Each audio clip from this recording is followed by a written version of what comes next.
Hello YouTube, good afternoon, wherever you are.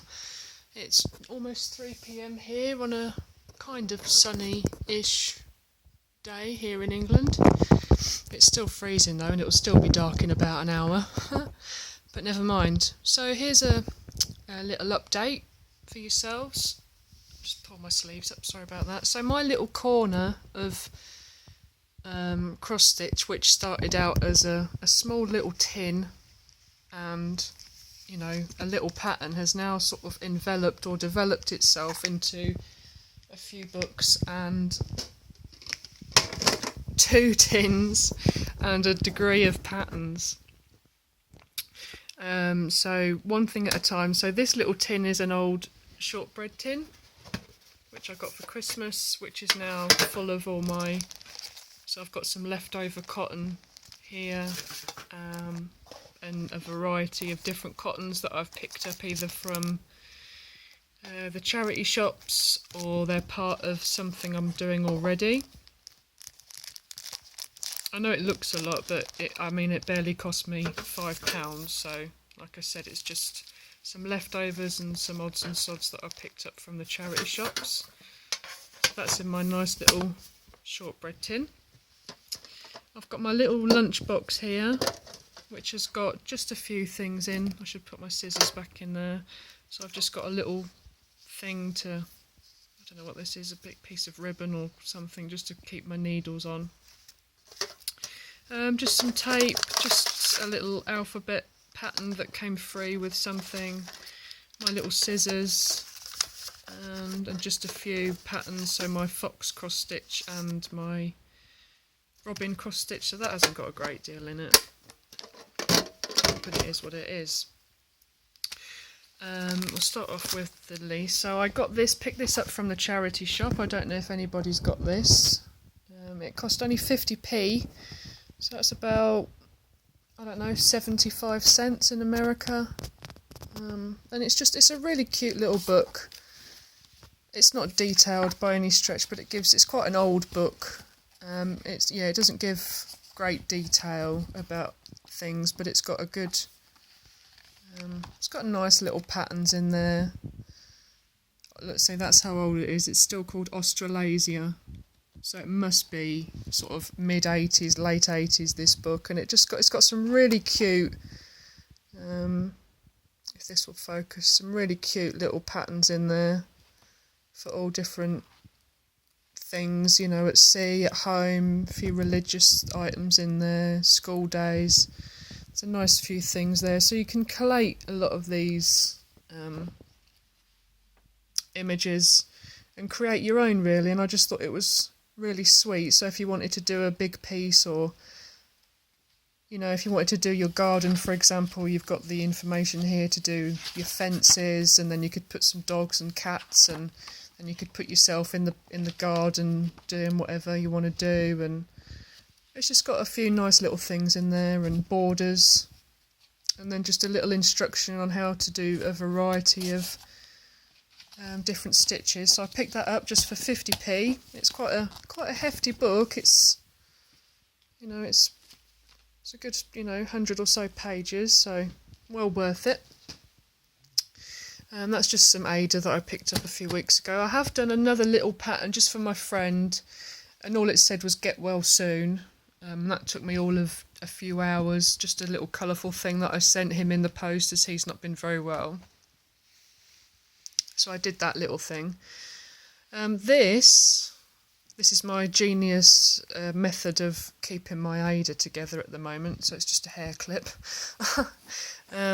This is going to be a sort of calligraphy letter for my mum. So my mum's name is Karen, and I haven't got an image to show you, unfortunately, but this is sort of one side of the letter K, and there's sort of a mirror image of this, and then it goes on to become the letter K. So like I said, this is one side of it.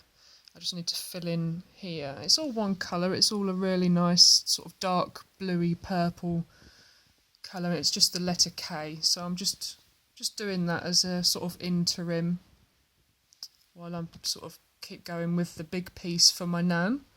So I've got that just to keep me occupied. And then back to this monstrosity. So this is how far I've got.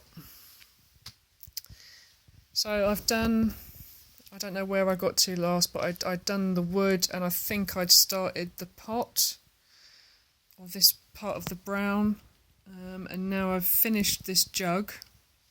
All the colours of blue, it's got so many different colours in there, it's crazy, really.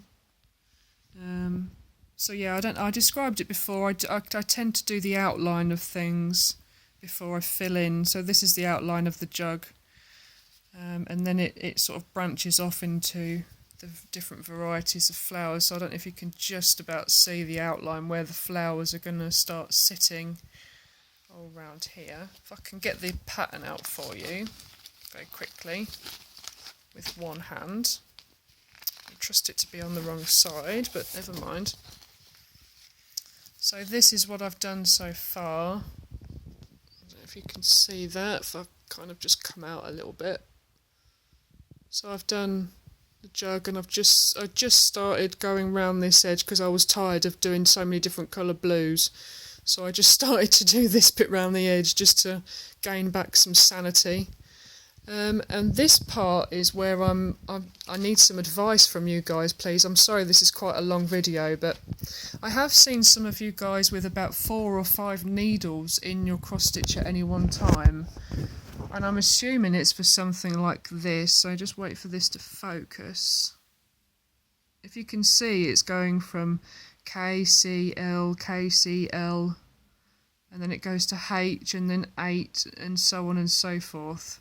And what I've been doing so far is like doing all the colour P, or the letter P, whichever way you want to say it, and then changing my thread, and then doing all the F, and then going back and changing to my P, and then I've been changing and doing all the D. And I'm assuming when I've seen your guys' cross stitches where you've got a variety of needles in here, or needles, that it's where you've got your letter K on one needle, your letter C on another needle, and you just stitch like that.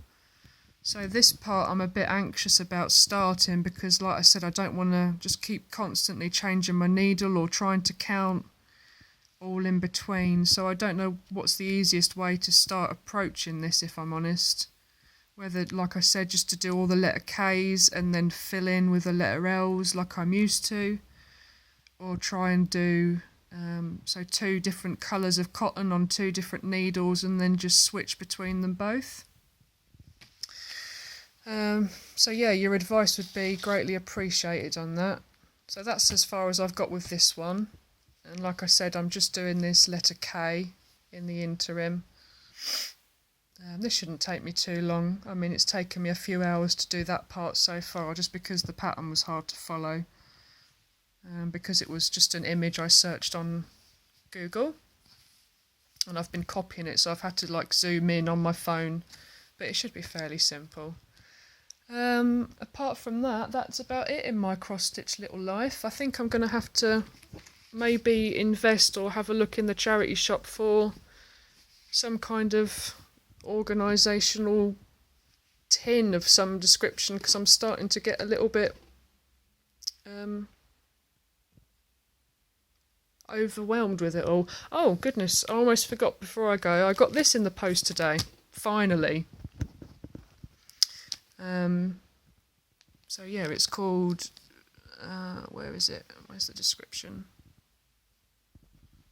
Finished size, if this focuses, 8x7, designed by Janelin Needlecraft, and that's the number Live, Love, Laugh, if anyone wants to order that. I think I did mention this in a few videos ago. I was going to change the colours because I'm not a big fan of pink, so I did pick up some red floss or cotton that I'm just going to change the pinks for, because I'm not a big fan of pink. And then I might not do that little vase, or just cut that out and then get that framed, so that'll be quite nice. So I've got that and that to do, so they're my little side projects as well as that big one, which I'm aiming to get finished by July. So that's me, gone from a little bookmark to 3 different things on the go. So sorry for the long video. Thank you so much for all the positive feedback I've been receiving. I really appreciate it. It's just nice to know that someone out there, or some people out there, can give me some kind advice and not, you know, sort of mock my efforts. Not that you would, but you know what people are like. Again, apologies for the long video, and hopefully I'll upload soon. Take care. God bless.